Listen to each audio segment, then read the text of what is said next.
जय गुरुदेव। एक बार स्वामी जी महाराज ने सत्संग सुनाते हुए कहा, पहले वड़ात्मक नाम से और जो साधना कराई जाती है वह सब बनावटी है, नकली है। हम लोग संसार में वड़ात्मक नाम में फंस जाते हैं और धुनात्मक नाम को कभी सुनते नहीं। जो अपने आप धुनी 24 घंटे होती रहती है, वड़ात्मक नाम से जगत का विस्तार है और धुनात्मक नाम से अध्यात्म का। जितने भी नाम इस समय पर हम लोग किताबों में पढ़ते हैं, आज के समय वड़ात्मक हैं। इन नामों से थोड़ी बहुत मन को रोक टोक चंद सेकंडों के लिए हो सकती है, लेकिन जैसे ही मन ने कुछ किया, मन चंचल हो जाएगा। इससे यह पता चलता है कि धुनात्मक नाम सुनना ही पड़ेगा। बिना उसके सुने दुष्ट मन पर, बुद्धि पर, चित्त पर, अंतःकरण पर और जीवात्मा पर कोई असर नहीं पड़ेगा। मन शब्द की चोट पड़ने पर वश में हो जाता है। ये काम, क्रोध, लोभ, मोह, अहंकार को मारने का कोई उपाय, कोई साधना किसी के पास नहीं है। संतों के संदेश, उनके उपदेश में इनको मारने की जड़ी होती है। काम के साथ में शील, क्रोध के साथ में क्षमा, मोह के साथ में विवेक तथा अहंकार के साथ में दीनता। लोभ आया तो संतोष कर लिया। संतोष का मतलब है कि जो मालिक ने दिया है, जितना हमारे भाग्य में मिला उतना हमारे लिए बहुत है। इसी में हमें गुजारा करना और मालिक को याद करना। अहंकार आ गया तो दीनता लाए। मनुष्य शरीर बड़े भाग्य से मिला है बच्चा। बूढ़ा हो, स्त्री हो, पुरुष हो, पति हो, पत्नी हो, मित्र हो या शत्रु हो, जितना जितना समय लेकर हर आदमी आया हुआ है, उतने दिन एक दूसरे का संबंध रहेगा।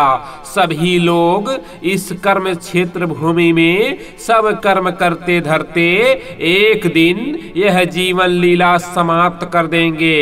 जितना जिसका हक जिस जिस पर है वह उतना अदा करना होगा। यह लेन देन का कारखाना है, लेन देन का। यह मौत का स्थान है। यहाँ जो बोता है वह काटता है, जो करता है वह पाता है। कोई पति बनकर आएगा, कोई पत्नी बनकर आएगी, कोई पुत्र बनकर आएगा, कोई पिता बनकर आएगा, कोई मित्र बनकर आएगा। इस अवधि में आकर अपना लेन देन करते हैं। कोई 10 साल के लिए आता है, कोई 20 साल के लिए आता है, कोई 50 साल के लिए आता है। किसी की आयु कम है, किसी की ज्यादा है। इसी थोड़े से जीवन काल में तुमको परमात्मा को पाने का काम करना है, ताकि तुम्हारा रोना धोना और मौत की वह हालत ना आए। तुम्हें फिर दोबारा 84 और नरकों में ना भटकना पड़े। तुम साधना के द्वारा मौत पर विजय प्राप्त कर लो, ताकि उसका खौफ ना रहे। जब समय पूरा हो तो खुशी खुशी इस पंच भौतिक किराए के मकान को मकान मालिक को सौंप दो। यदि जीवन काल में तुमने यह काम नहीं किया तो याद रखो, मौत तुम्हारा पीछा करती रहेगी और तुम उसके जालिम पंजे से नहीं बच सकते हो। इसलिए तुम महात्माओं के निकट में आओ, तब तुम्हारा सभी काम आसान हो जाएगा।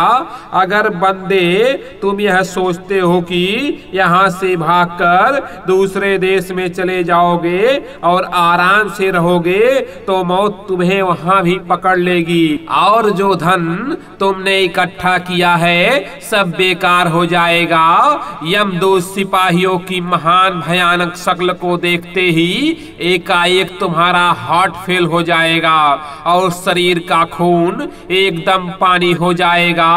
तुम सोचो और समझो, फिर बुद्धि से काम लो। आप सभी शराब पीकर, मांस खाकर अपनी बुद्धि को गिरवी रख चुके हैं। शराब के नशे में आकर कहते हैं कि हम गरीबी दूर कर देंगे और समाजवाद लाकर दिखाएंगे।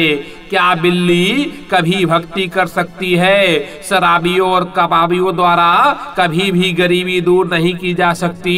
अभी आपने गरीबी देखी क्या?